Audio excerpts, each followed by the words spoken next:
할렐루야, 기쁨으로 하나님을 예배하시는 복된 성도들 행복한 주일 되시기를 주의 이름으로 축복합니다. 이스라엘 백성들이 가나안 땅을 얻게 된 모든 과정을 보면 이게 상식으로는 설명할 수 없는 일들이 너무 많습니다.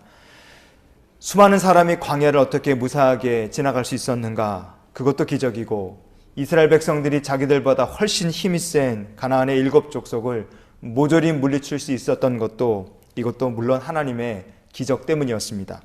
도대체 어떻게 이스라엘 백성은 가나안 땅에 들어갈 수 있었는가? 우리가 지난 8월 달에 살펴봤는데요. 다시 한번 우리가 다 못 다 살펴본 부분을 오늘같이 나눴으면 좋겠습니다. 어떻게 이스라엘 백성들은 가나안에 들어갈 수 있었는가? 그 비결을 신명기 말씀 오늘 본문이 명확하게 또 우리에게 말해줍니다. 첫 번째로 하나님께서 자기 백성을 택하셨기 때문입니다.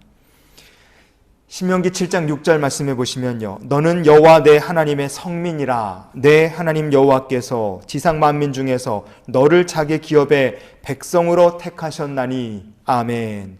하나님께서 이스라엘 백성들을 자기 기업의 백성으로 택하셨다. 이것이 어떤 의미겠습니까? 하나님께서 이스라엘 백성들의 모든 필요를 은혜로서 다 채워주셨다는 뜻입니다. 바꿔 말하면 광야를 지나가고 가나안을 정복해가는 모든 과정, 그 힘들게 싸우던 시간은 다시 생각해보면 물밀듯 밀려오는 하나님의 은혜와 도우심을 받는 시간이었다는 뜻입니다. 성도 여러분, 환난과 어려운 때에도 그것이 그냥 고통당하는 때가 아니라 하나님의 은혜가 물밀듯 몰려오는 축복의 시간으로 바뀌는 귀한 성도들이 되실 수 있기를 바랍니다. 어떻게 하면 그렇게 바뀔 수 있느냐? 하나님께서 우리와 함께 하시면 됩니다. 주의 백성이 되면 되는 거예요.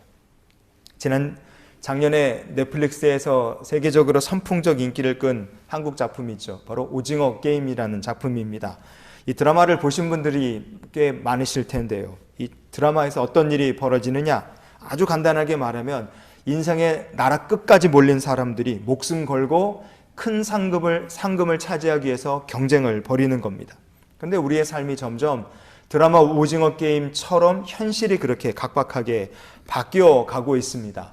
OECD에서 발표한 자료 중에 주요국의 상대적 빈곤율이라는 지표가 있습니다.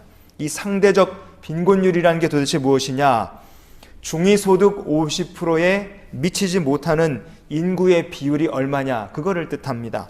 한국에서 중위소득 50%라는 게 도대체 얼마만큼 되느냐? 4인 가구 기준으로 하면 한 달 243만 8천 원, 혼자 사는 사람이면 한 달 91만 4천 원입니다.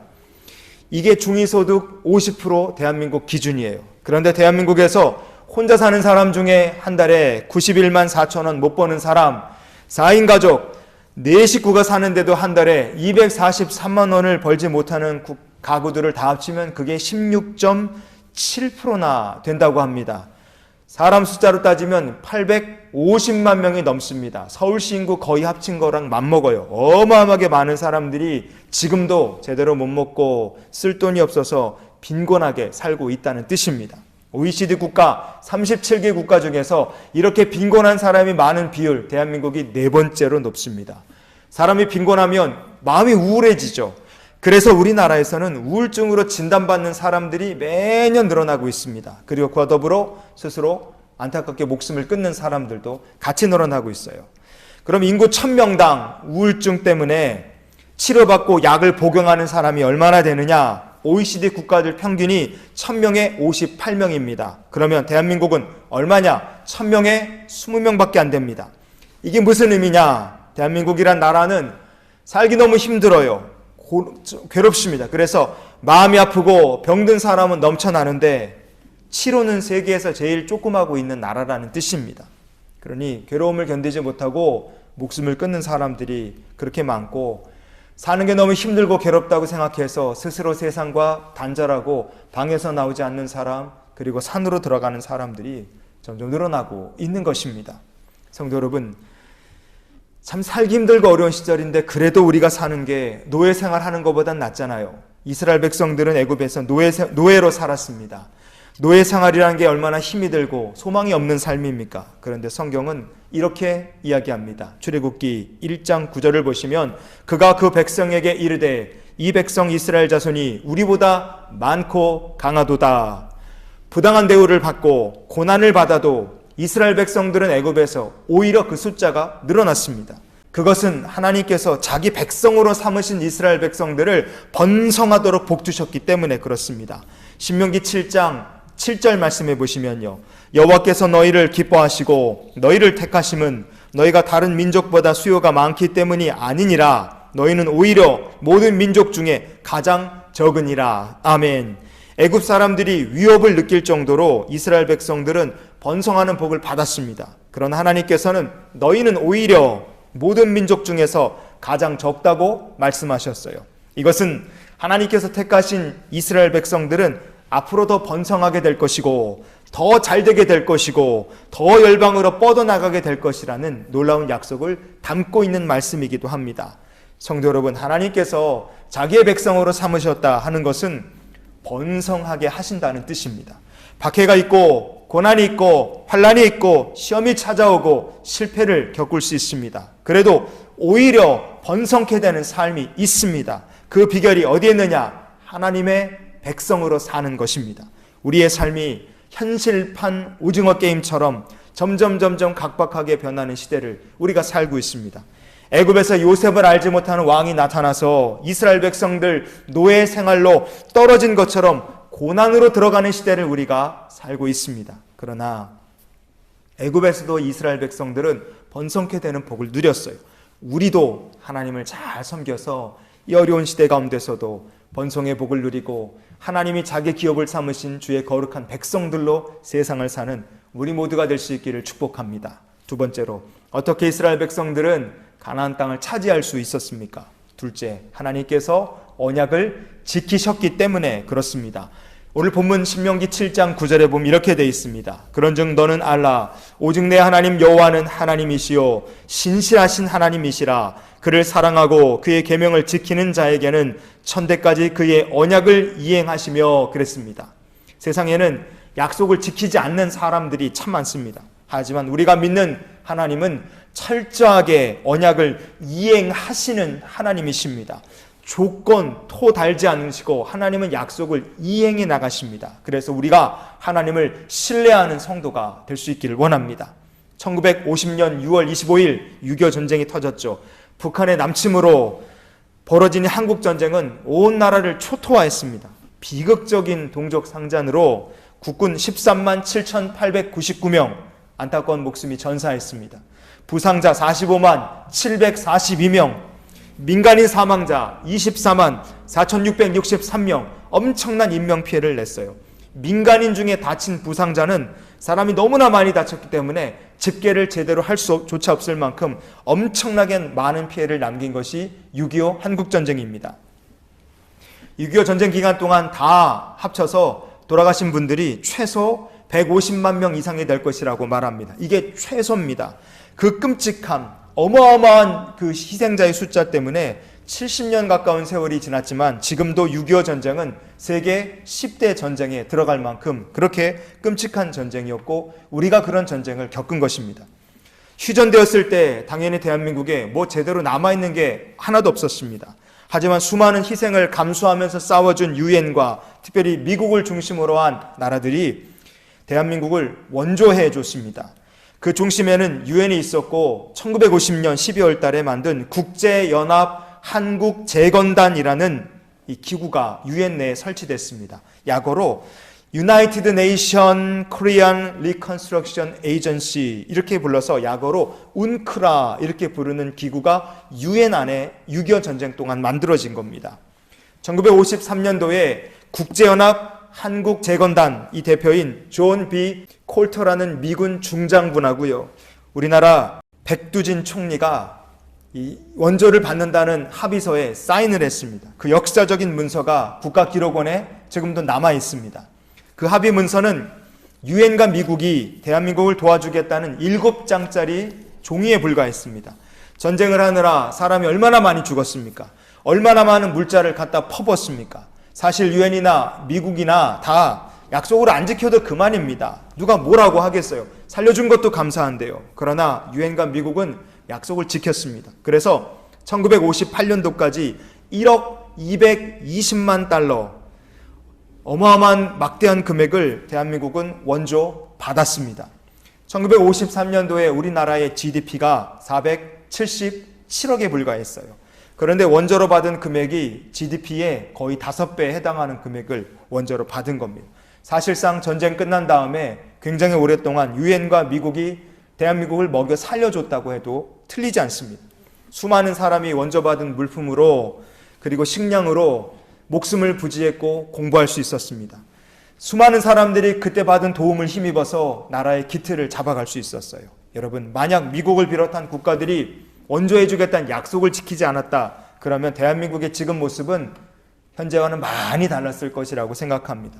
하나님께서는 애굽에서도 이스라엘 백성들을 번성케 하셨어요. 그리고 출애굽의 과정에서도 하나님은 신실하게 언약을 이행하셨습니다. 약속의 조항 하나하나까지 깨지 않으시고 다 지키신 거예요. 하지만 이스라엘 백성들은 어땠습니까? 약속의 조항들을 다 깼습니다. 하나님께서 약속을 이행하는 것을 거부하셔도 할 말이 없을 만큼 이스라엘 백성들은 하나님과 맺은 언약을 그렇게 많이 부셨습니다. 출애굽기 32장 4절에 보시면요, 아론이 그들의 손에서 금구리를 받아 부어서 조각 칼로 새겨 송아지 형상을 만드니 그들이 말하되 이스라엘아 이는 너희를 애굽 땅에서 인도하여 낸 너희의 신이로다 하는지라. 무서운 얘기죠. 이스라엘 백성들은 살아계신 하나님을 버리고 금송아지 우상을 만들었습니다. 그게 우리를 인도한 하나님이라고 얘기했어요. 이 사건 하나만으로도 하나님께서 언약을 이행하시는 것을 다 깨버리셔도 이스라엘이 할 말이 없는 겁니다. 그러나 하나님께서는 그럼에도 불구하고 신실하게 언약을 이행하셨습니다. 이스라엘 백성들은 물이 없다 원망하고 먹을 것 없다 원망하고 온갖 것 가지고 하나님을 원망했습니다. 하지만 하나님은 계속해서 신실하게 언약을 이행하셨어요. 그래서 성경이 이렇게 얘기합니다. 오직 내 하나님 여호와는 하나님이시요 신실하신 하나님이시라. 그를 사랑하고 그의 계명을 지키는 자에게는 천대까지 그의 언약을 이행하시며. 아멘. 그 계명을 지키시는 사람들에게는 천대까지 언약을 이행하시겠다. 하나님께서 이렇게 약속하셨습니다. 그리고 그 약속대로 하나님은 이스라엘 백성들을 끝까지 버리지 않으셨습니다. 왜냐? 하나님은 신실하게 언약을 이행하시는 하나님이시기 때문에 그렇습니다. 성도 여러분, 결국에 이스라엘 백성들이 가나안에 들어간 이유는 무엇이냐? 그 비결은 이스라엘이 잘났기 때문도 아니고 능력이 탁월했기 때문도 아닙니다. 사람이 많아서도 아니에요. 하나님께서 신실하게 언약을 지키셨기 때문에 그렇습니다. 자기 백성 삼으신 이들에게 언약을 지키시는 하나님, 바로 그 하나님이 저와 여러분을 하나님의 자녀 삼으셨음을 감사하시기 바랍니다. 우리가 어떻게 구원받았느냐? 새 언약 때문이에요. 십자가의 새 언약 때문입니다. 누가복음 22장 20절에 보면 저녁 먹은 후에 잔도 그와 같이 하여 이르시되 이 잔은 내 피로 세우는 새 언약이니 곧 너희를 위하여 붓는 것이라. 아멘. 우리가 잘나고 믿음 좋아서 구원 받은 것이 아닙니다. 예수님의 십자가 죽으심으로 세운 새 언약 때문에 저와 여러분이 구원 받았음을 믿으시기 바랍니다. 에베소서 2장 16절 말씀해 보면 또 십자가로 이 둘을 한 몸으로 하나님과 화목하게 하려 하심이라. 원수된 것을 십자가로 소멸하시고. 아멘. 타락한 인간은 원래 거룩하신 하나님과 원수였습니다. 우리가 하나님을 대적하며 사는 거죠. 그러나 예수님이 십자가의 죽으심으로 말미암아 사람이 하나님과 원수되었던 관계가 싹 온전하게 청산이 된 겁니다. 그리고 하나님 어떻게 하셨느냐? 골로새서 1장 20절에 보면 그의 십자가의 피로 화평을 이루사 만물 곧 땅에 있는 것들이나 하늘에 있는 것들이 그로 말미암아 자기와 화목하게 되기를 기뻐하심이라. 아멘. 예수님의 십자가를 자기의 십자가로 믿고 받아들이는 사람마다 하나님과 화목하게 된 거예요. 하나님께서 그 사람의 죄를 사해 주시겠노라 언약을 선포하신 겁니다. 백성으로 영접해 주시겠다 약속을 우리가 받은 겁니다. 이것이 언제 어디서 결정되었느냐? 예수님의 십자가 죽으심으로 결정이 된 겁니다. 이 새 언약을 하나님께서 지키시기 때문에 우리가 예수님을 영접하여 구원을 받은 것이고 오늘도 하나님의 은혜 속에 사는 줄 믿습니다. 성도 여러분, 하나님은 지금도 신실하게 자기 백성을 위해 언약을 이행하시는 하나님이십니다. 그 하나님의 신실하심이 있기 때문에 우리가 축복의 땅으로 들어가게 됨을 믿습니다. 그러니 우리가 이런 기도로 한 주간을 살기 원합니다. 항상 하나님의 언약의 백성으로 살게 하옵소서. 이스라엘이 가나안에 들어갈 수 있었던 비결, 결국은 하나님 때문이었습니다. 나를 백성 삼으신 하나님, 언약을 신실하게 이행하시고 택하신 백성을 번성케 하시는 하나님, 그 하나님을 잘 섬기는 우리 모두가 되기 원합니다. 한 주간도 하나님의 언약의 백성으로 사시기를 예수님의 이름으로 축원을 드립니다. 기도하시겠습니다. 좋으신 아버지 하나님, 이번 한 주간도 하나님의 언약의 백성으로 살게 하시며 신실하신 하나님께서 붙드시며 복주시는 믿음의 백성들로 세상을 사는 우리 모두가 되게 주시옵소서. 오늘 주님께 예물 드리오니 하나님 받으시며 이 귀한 주의 백성들에게 번성케 되는 축복을 직장과 가정과 세상에서 누리게 하나님의 축복을 더하여 주시옵소서.